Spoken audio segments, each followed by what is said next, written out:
दुनिया का सबसे बड़ा बिल्डिंग बुर्ज खलीफा, दुनिया का सबसे बड़ा मॉल दुबई मॉल, बुर्ज अल अरब, पाम आइलैंड, दुबई फ्रेम, इन चीज़ों के कारण आज दुबई को जाना जाता है। और इसी कारण से हर साल 1.5 करोड़ से भी ज़्यादा लोग दुबई खिंचे चले आते हैं।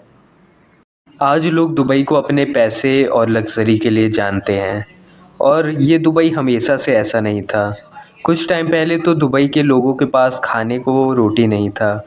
आज उन्हीं लोगों के पास फरारी और लैम्बोर्गिनी जैसे लग्जरी कार हैं। क्या होता है कि रेत और समुद्र के बीच में दुबई जैसा शहर बन जाता है। कैसे एक इम्पॉसिबल को पॉसिबल करके वहाँ के रूलर दिखाते हैं, कैसे दुबई आज का दुबई बनता है। तो दुबई का कहानी शुरुआत से शुरू करते हैं बिना किसी देरी के। वक्त में ज़रा पीछे चलते हैं, जब दुबई में चलने के लिए प्रॉपर रोड नहीं थे। वहाँ पे लोग अपना बेसिक नीड पूरा नहीं कर सकते थे।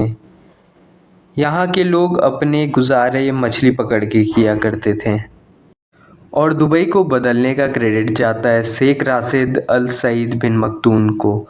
इनको ये समझ आ चुका था कि अगर दुबई को बदलना है तो उन्हें दुबई का कंट्रोल लेना होगा। और 1958 में उन्हें दुबई का कंट्रोल मिलता है, और उनके फ़ैसलों ने दुबई को बदलने में बहुत ही बड़ा कंट्रीब्यूशन दिया। उन्होंने दुबई के स्ट्रेटेजिक लोकेशन के फ़ायदे को समझते हुए उन्होंने दुबई क्रीक उसके पोर्ट को अपग्रेड किया, जिसके बाद वहाँ बड़े बड़े शिप भी रुक सकते थे। और इस प्रोजेक्ट को करने के लिए उन्होंने बहुत बड़े रिस्क लिए। पैसे कम पड़ने के बाद भी उन्होंने लोन लेकर उसे पूरा किया।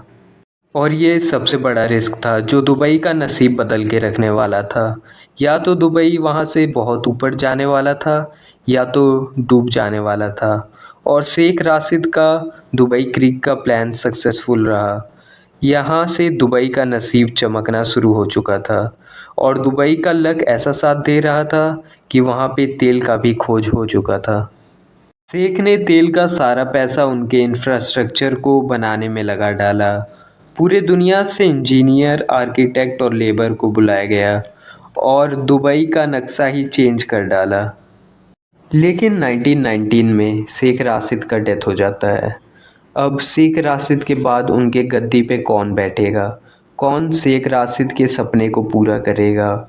और वहाँ पे आते हैं शेख राशिद के बेटे मोहम्मद बिन राशिद अल मखदूम। और आज दुबई में जितना भी डेवलपमेंट आज देख रहे हैं, उसका सारा क्रेडिट जाता है मोहम्मद बिन राशिद को। आज दुबई वर्ल्ड के 20 वेल्दीएस्ट सिटीज़ में आता है, और लोगों का पहला पसंद आज के टाइम दुबई है। लेकिन क्या दुबई में सारे लोग खुश हैं? क्या दुबई में सारे लोग अमीर हैं, या कुछ और भी है जो हमारे आंखों के सामने से छुपाया जा रहा है? और ये डार्क साइड है यहाँ के इलीगल लेबर, जिसके कारण आज दुबई चलता है। फोर्स प्रोस्टिट्यूशन और भी क्या कुछ दुबई में चलता है, लेकिन उन्हें छुपा के रखा जाता है। दुबई में एक ऐसा लॉ है कि हर लेबर और एम्प्लॉय के पूरे जुरिडिक्शन उनके एम्प्लॉयर के पास है, या कह सकते हैं कि अब वो लोग इन कंपनियों के गुलाम हैं। जब इन लेबर को उनके देशों से बुलाया जाता है तो उनके पासपोर्ट को ये कंपनियां ज़ब्त कर लेती हैं, और ये कोई गारंटी नहीं है कि उन्हें पासपोर्ट मिलेगा भी। और यही नहीं, उन्हें मेन सिटी से काफ़ी दूर रखा जाता है जहाँ पे किसी का नज़र ना पड़े। उन्हें कंजस्टेड कैंप में रखा जाता है और 50-50 डिग्री के गर्मी में काम करवाया जाता है।